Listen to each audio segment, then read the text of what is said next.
A common problem I see with people that attended one or two of Tuite's seminars is what we call bending the crowbar. Tuite would do a seminar and he would show a little bit of a technique and he wouldn't really explain it in depth. He'd kind of save that for his private classes, for his dojo classes, but at seminars he'd have 100 people there or more, and he would just show little bits so that all the secrets didn't get out, and he could continue doing seminars and people would continue to train. One of the most common is what we call bending the crowbar. This is my pry bar. My primary attack on this joint is handled right now in this particular technique with my left arm. Putting pressure on that, I keep my arm straight.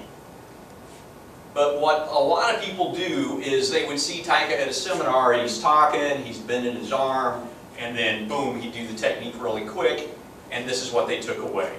We don't want that arm to bend. It makes it almost impossible to get the principle of X, the angle of attack, correctly. It makes it pretty much impossible to do what we call the pump, where you lift a little as you're applying that principle of X.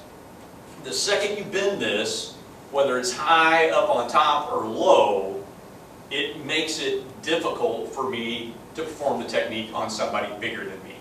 Now I'm following pretty much every other principle. I've got primary and support here. I've got my angle of attack with force efficiency. I've got both arms bent, but Brian is physically stronger than me.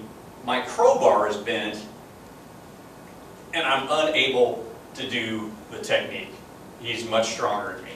Now if I leave this arm straight and I get the pump, at no point did my arm touch his arm at all. If I do this other side, you can see if I go into bend,